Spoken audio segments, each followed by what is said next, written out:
Halo semuanya, apakah kalian semua mengetahui tentang etis bermedia digital, terutama di bagian waspadai konten negatif? Jika belum, mari kita membahasnya.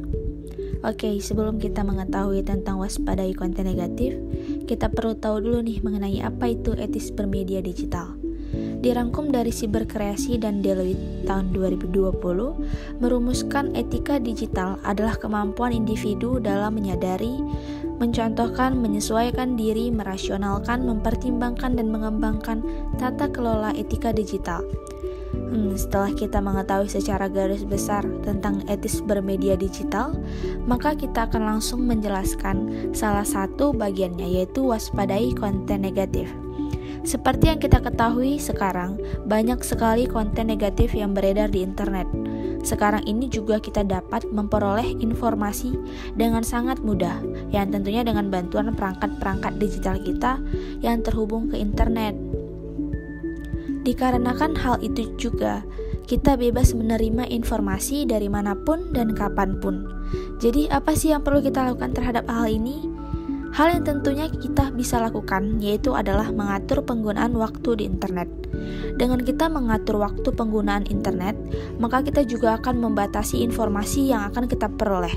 Kemudian penghargaan terhadap diri sendiri dan orang lain, yang dimana kita menjaga kepentingan diri kita dan orang lain di dalam dunia digital, sehingga dunia digital tidak bergeser ke arah yang tidak mengenakan. Semua itu pastinya akan mengurangi konten negatif di media digital. Sebenarnya apa sih konten negatif itu? Di dalam UU ITE dijelaskan konten negatif adalah informasi ataupun dokumen elektronik yang memiliki muatan yang melanggar kesusilaan, perjudian, penghinaan atau pencemaran nama baik, pemerasan atau pengancaman, dan penyebar berita palsu yang tentunya menyesatkan. Kenapa sih konten negatif itu muncul? Sebenarnya konten negatif itu muncul dikarenakan adanya motivasi dari pelaku yang memiliki kepentingan seperti mencuri, mencari uang, menjatuhkan kelompok tertentu, mengkambing hitamkan, dan memecah belah masyarakat. Apa saja sih contoh dari konten negatif itu? Salah satunya yaitu adalah hoax. Kita pasti pernah kan dengar istilah ini, yaitu kebohongan yang dibuat oleh pelaku untuk tujuan yang jahat. Seperti di saat pemilihan kepala daerah, banyak hoaks yang tersebar untuk menjatuhkan dan memenangkan masing-masing calon pemimpin mereka. Kemudian ada perundungan di dunia maya atau cyberbullying, yaitu tindakan yang agresif dari seseorang ataupun sekelompok orang terhadap orang lain yang lebih lemah secara fisik maupun mental. Dengan menggunakan media digital, dan ada juga ujaran kebencian, yaitu ungkapan atau ekspresi yang dilarang karena dapat memicu terjadinya tindakan kekerasan dan sikap prasangka entah dari pelaku maupun korban.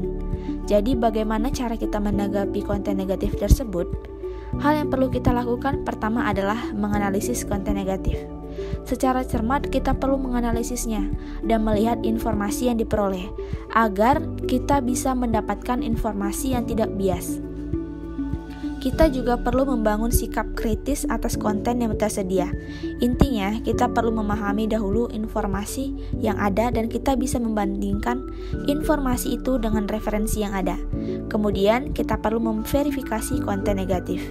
Jika kita ingin memperoleh informasi yang valid, maka kita perlu untuk menguji kebenarannya, dan ini tentunya akan mengurangi resiko menjadi korban konten negatif. Kita mengujinya bisa dengan melihat sumber dan rekam jejaknya, memiliki keahlian di bidangnya, dan kita ketahui tidak memiliki bias kepentingan. Dan yang terakhir ialah kita tidak perlu mendistribusikan konten negatif. Seperti yang kita ketahui bahwa berbagi informasi itu adalah sesuatu yang baik. Namun, kita perlu melihat terlebih dahulu informasinya, apalagi saat kita sudah memverifikasi bahwasanya informasi tersebut adalah konten negatif. Dengan kita tidak mendistribusikannya, maka itu akan sangat baik dan mengurangi konten-konten negatif di media digital. Nah, jadi sekarang sudah mengetahui secara singkat kan apa itu waspada konten negatif. Jadi kesimpulannya, kita perlu bijak dalam menggunakan media digital dan juga kita perlu sikap kritis atas konten yang ada di media digital. Mungkin hanya ini informasi yang bisa kami sampaikan. Lebih dan kurangnya kami mohon maaf dan terima kasih.